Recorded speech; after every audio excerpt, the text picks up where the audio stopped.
the most powerful nation in the world. I'm Kelsey Nelson, joined by Miss Janee Hayes. We are finally back from the Olympic break, where the Washington Mystics are taking on the San Antonio Stars team. I mean, Janee, the Mystics, they did win last night against the Indiana Fever, but they are 10-15. They are last in the Eastern Conference. So what do they need to do to win today's game and hopefully stay in the playoff race?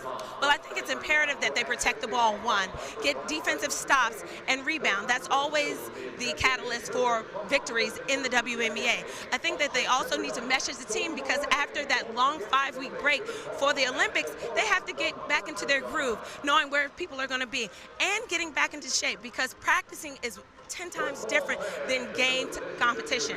So once those things hone in, and hopefully it comes more sooner than later, I think they'll hold that number 8 spot and possibly make it into the playoffs. And of course, we know the Mystics have been in the news this week, as Bria Hartley is expecting her first child, so they did have to suspend her. And then Tiana Hawkins, with concussion-like protocol, is sitting out. So, I mean, with the addition of Leilani Mitchell, what can she bring to this Washington Mystics team? Well, Leilani Mitchell brings a lot of veteran leadership, in addition to being a scoring threat. Once she gets comfortable with the team. The other night she had a few turnovers, but it's just getting back into the groove of things, because again, she's taken longer off than everyone else has. So once she gets comfortable with the offensive sets and where she's supposed to be and exactly what her role is, she'll be a great leader for this team. Perfect. So we look forward to seeing Leilani and what she can do with this Mystics team. Stay tuned for more. Yes, I don't know. I don't know if I've coached a team in a long time. It's got 16% in the half. Nice comeback, but still a W. I mean, still a loss. I wish it was a W. I told our players, you know, we went out and worked to get one last night, and we kind of gave it back. So we're kind of back to square one in many ways. And we're going out on the road against two good teams. So we'll see what we're made of. Mike, how much did this quick turnaround affect the first half? I don't know. We don't talk about back-to-backs, so I don't have a comment on it, because I don't allow our players to talk about that. So it's not easy getting up at 4:15 after playing the night before, but everybody in our league has to do it several times in the year. So this was our turn. Was the field goal shooting in the first half more a function of you guys missing shots you normally made? I mean, I think it was a combination. I think, number one, what they did, knowing that we were a little bit tired, is that they played off us and dared us to shoot long shots early. And we were 0 for 9, I think, at halftime in threes. And we had missed, I'll say, 5 or 6 layups and 7 free throws. And in a game that we lose by 11 points and you miss 13 free throws, is that what it is? Yeah, 13 free throws. Those come back to haunt you, because you can play the game a little bit different. If the game's a 4 or 5 point game with 4 minutes to go instead of 10, you don't have to gamble maybe so much. We gave them some buckets probably in the last 4 minutes just because we were forced to gamble and extend ourselves a little bit, and they got behind our defense. But in the first half, I just think, and I think as soon as we missed a couple early ones, you saw the body language go down, as far as man, I can't make a shot. There were 2 or 3 people that did that. And if you're going to be a great pro, you got to think you're going to make the next one. And I didn't get that feeling vibe-wise tonight.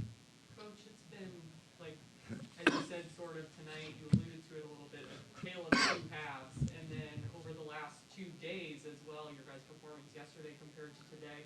How worried are you about consistency of the team as you try to clinch that? Well, I mean, I think any team that's fighting for a playoff spot is worried about consistency. I mean, we need to go out and win 2 out of 3 games at a time. We just can't, play great one night and not great the next. It's just it's a bad formula. You're risking things. I mean, we might go 500 and get in, but you don't want to leave it to chance. I think we have to be a whole lot better than we were, and that's the most disappointing thing.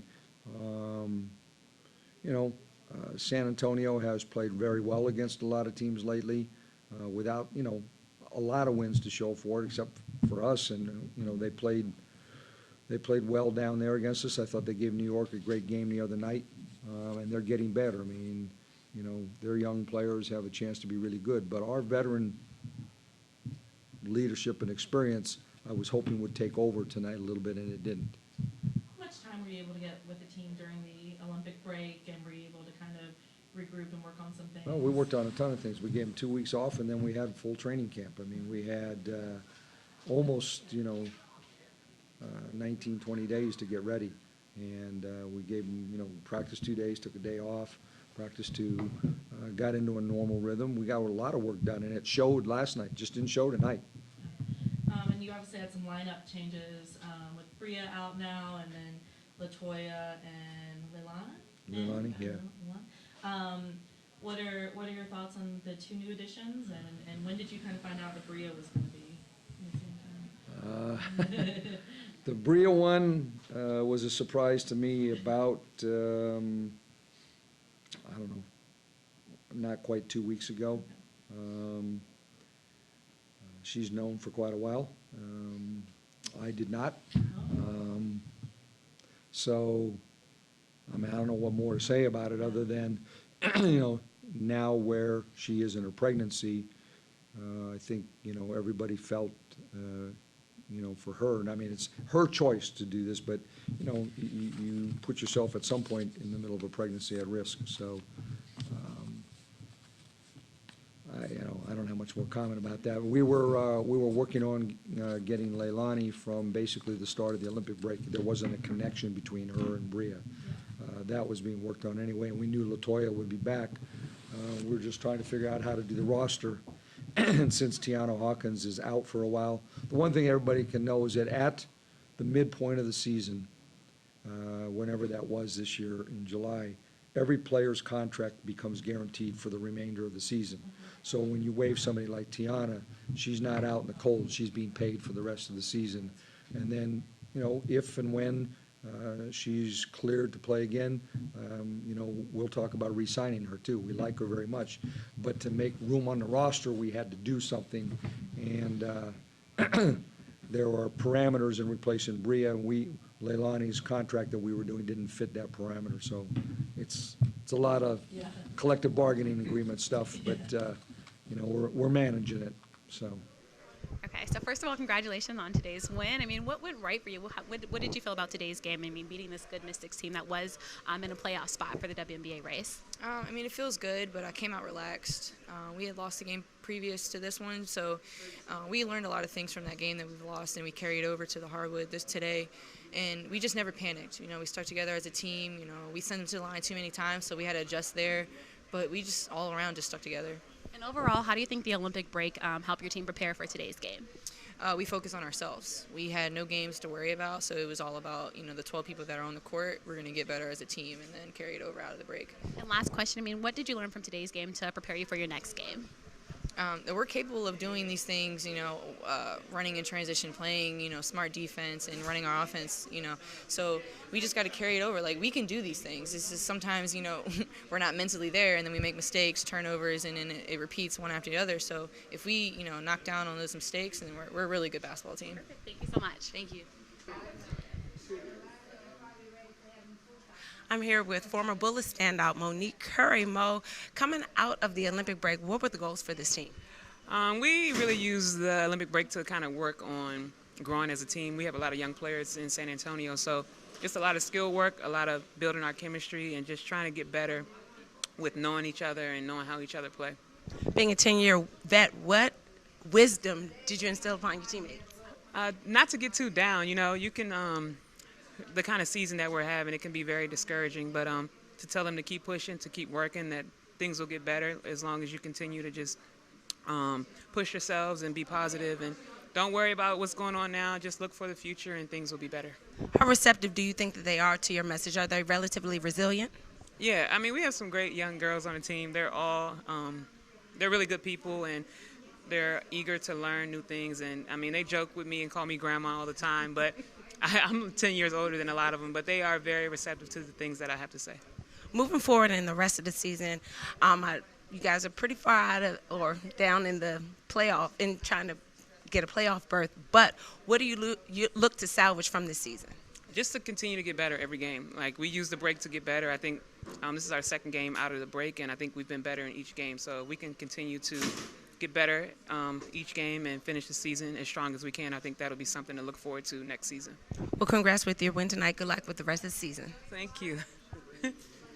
For the Washington Mystics, today's loss was not what they wanted after returning from their Olympic break, as they lost to the San Antonio Stars team, a team that only got their 6th win tonight against the Washington Mystics. I mean, Janee, what do you think happened to this Mystics team that won so good the night before to the Indiana Fever in a 92-69 win? Well, if you listen to Coach, he just said that they were inconsistent, and essentially you have to play every single quarter of every single game in order to be successful in this league, and unfortunately they didn't bring it tonight. He didn't want to attribute it to it being a back-to-back and the team possibly being exhausted, because they essentially had 5 weeks off. So there are no excuses right now. They have to push, and they have to figure out what they need to get from that inner self in order to propel them back into that 8th playoff spot. Exactly. Tonight's loss put them possibly in that 9th spot and maybe out of contention. And we know they do have 2 road games coming up. And, of course, that's kind of hard because they haven't been that good on the road or at home. So, I mean, for the Washington Mystics, what do you think is the biggest takeaway in preparing for their next game? Well, I think that they need to, once again, to reiterate, play 4 quarters. That means you have to get defensive stops. That means you have to rebound. That means you have to have a certain intensity just within the game. That means you have to run your plays, run your sets.